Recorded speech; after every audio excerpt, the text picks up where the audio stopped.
Vernon, just your thoughts on this season of the SA20, a lot of really good games, exciting talents coming up. Just your thoughts on how the season is going. Yeah, I think Graham and his team has done a wonderful job. I think this year the cricket has certainly be a lot better from a context where bowlers are competing a lot better. I think season 1 and 2 it was really dominated with by the batters, but I think this year there's been a real bounce back by the bowlers. So certainly the skill level is up a bit. So and that's fantastic to see. I think being a bowler myself, to see the bowlers go away from the game and improve on their skill sets. So it's wonderful. I think the matchup between bat and ball has been a lot closer. And a couple of youngsters that that really put up their hands this year. I think Loandre Pretorius batting alongside Joe Root. I think that was phenomenal to see how that youngster has come to the fore and how he's grown in confidence. So I think this year's edition has been magnificent, and I'm certainly looking forward to these playoff games. And you ask him, he will look at you. So, Good. how this league has contributed to the resurgence of South African cricket in last 2-3 years, and you are playing the World Test Championship final. Your team is doing good across the formats. Yeah, I think it was massively needed. I think in South Africa to have a T20 league, to give the guys the exposure. I think what it has done also by having this, these kind of leagues, you have foreign international players that come down and interact with the domestic players, which is important. To rub shoulders with the likes of your Joe Roots, the real international stars, Kane Williamsons, and these guys. And as much as it is a T20 comp, I think there's a lot of guys that, from a personal perspective, would learn a great deal. So certainly much needed, and I think you can see it's starting to pay off. Like you've just mentioned, to make the World Test Championship final was a massive up for South Africa. I think also let's not forget South Africa being in the World Cup T20 final. Obviously, having lost against India in that final. So I think all in all, the cricket in South Africa is going the right direction. And for the first time, you have an Indian player in SA20. Yeah, I think Dinesh Karthik. He's a wonderful athlete. He's a wonderful professional, and it's great to have him over here. I think also for the first time we've seen Robin Uthappa. That joined us for a brief commentary stint. So it's nice to interact from a IPL experience. I think many of these guys, the youngsters especially, would learn a great deal from a Karthik as well as an Uthappa. Having been a part of the IPL setup for a number of years. And it's important that we take the game forward from that point of view. I think a lot of these youngsters, Loandre Pretorius, in years to come might end up in one of these IPL teams, and you'd have learned a great deal and would have had great insight up front, learning from a guy like Dinesh Karthik, being in the same changing room as him. So wonderful to have these guys form a part of the league. And yeah, I think the standard of the league is really has been set high, and hopefully we'll see this league continue from strength to strength. Vanan, just follow up to that question. You mentioned Dinesh Karthik being part of this team, helping the youngsters. It also helps in a way the reach for SA20 having Indian players. Any thoughts in terms of SA20 bringing in the more Indian players, or maybe the active players, if you have been part of those discussion wherein CSA or the SA20 and BCCI, if I may add, bringing in those kind of conversations. Your opinion on that, or is there been any talks on that? Yeah, I think. Look, I mean, obviously the IPL has set the standard. I think that's the bar. I think if you ask many a guy who's playing in the SA20, they would say this league ranks probably number 2 to the IPL. So it'd be wonderful to have some of those Indian players, like you said, the current players, which I'm sure will sell out crowds in South Africa, because as much as we love our own cricket, but we also love Indian cricket and we love the IPL. So hopefully that will be part of the talks going forward. To have some of the bigger names come over and partake in this SA20. But like I said, I think it's a phenomenal league. I think it's probably one of the better ones going around in terms of the cricket being played.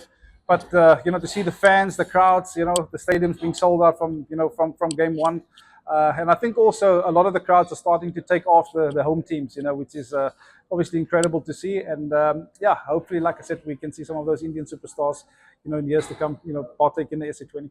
Vernon, you mentioned something about you want to Pretorius. Can you also talk a bit about how South Africa seems to suddenly producing a lot of really talented youngsters? As Pretorius, there's David Beckham, Dickinson, we saw today, Mafaka, just a lot of in the 18 to 23-year-old. What's happening? Yeah, I think, look, I mean, South Africa's always had a rich pool of talent. I think, what a tournament like this really do is it presents guys with opportunity. And I think with having a 6-team tournament, it allows your Andre Tourist to come in and really excel, and express himself. Again, I will say it, you've got youngsters in the squad, Quena Mapaka being another one, and you rub shoulders with real international superstars. And I think that's the confidence that these youngsters will take away at the end of the day, having been in the same changing room. Sometimes it's not about the performance, but it's about the learning that takes place, within that, changing room, within that squad. I think the Paul Royals, it's a pity that I've lost Joe Root, to the tournament, because I think he's been exceptional. I think if you ask me about players who have really made an impact in teams, I think Joe Root is probably the one that comes to mind straight away. So he's left a massive legacy in terms of the experience that is carried over to those younger players, and like I say, it's invaluable lessons learned for these youngsters. But again, I will go back. You look at South Africa as a whole. Very often you'll say, oh well, South Africa's lost Philander, Steyn, Morkel. Who's going to follow in their boots? And all of a sudden, you've got Nortje, Jansen, Rabada. So the talent has always been there. It's about affording players opportunity and platform to go out there and obviously showcase their talent. And I think this SA20 has been a wonderful platform for that. It's interesting to talk about fast bowlers. Very interesting time for them now. After the batsmen just come in their background, but fast bowlers have to preserve their body. How difficult is it for a pacer to pick and choose when to be aggressive or when to Your questions will. I think it's such a valuable chat that you've just raised there, or valuable topic. I think with games coming thick and fast, you have to make sure that you look after your body. I think one, recovery is massively important. I think also from a bowling load management point of view, I think your fitness trainers as well as your physios, I think they will have to guide the conversation in terms of what's allowed for a particular player. I think you look at the seasons now. I mean, there's leagues popping up everywhere, so bowlers want to play. Obviously a maximum amount of leagues, but at the end of the day, from bowler's perspective, you only have X amount of balls in your body, and you want to make sure that you deliver those balls at the right time, at the right competitions. You look at Champions Trophy coming up. I think that will be a massive talking point as well. I mean, the likes of Rabadas, and we've seen him being rested in the last fixture, but obviously playoffs times, they have to play. So yeah, it's a massive talking point. I think even when we were playing, what's a good number? Where do you find a break to rest? I think in the modern day calendar, there's almost not their time to rest, but it's a difficult conversation to be had. But I think from a management and player management point of view, it's a much needed chat. Vernon, last time when we spoke, you talked very highly about Jasprit Bumrah, who was just won ICC Player of the Year award. But what advice would you love to give him about the workload management, since he's playing a lot of cricket and Indian pace attack is banking on him? Yeah, I think he's really set the standard. I think he's a phenomenal bowler, Jasprit Bumrah. I think his skill set, the ability to shift his pace up and down, I think he's just been a wonderful advert for the game. And again, I will say, I'm talking about workloads now. I think it's more about the Indian management, how they manage him. And, I would say you look at a guy like Jasprit Bumrah and you want him to be playing all the key series, all the key tournaments. So they'll have to manage his workload in between tournaments. Obviously with IPL coming up, you want a player like that to be available for most games, but therein lies the trick. How do you manage him, throughout an IPL season? Because there's also plenty of games as a player. So, and also overall, I mean, if you look at the amount of games that India play in, obviously over a calendar year, I mean, yeah, that load is quite massive. So I would say you perhaps want to look at playing him in all the main fixtures, and your so-called lesser teams. Yeah, you give other bowlers an opportunity. But again, it's such a tough chat to be had, because as a bowler, you want to go out there. There's records to be broken, so you want to keep playing. But again, I think he's a phenomenal talent, and hopefully India can get it right to manage a bowler like that. Vernon, sticking to that Indian players thing, just wanted to ask you a wish list hypothetical question.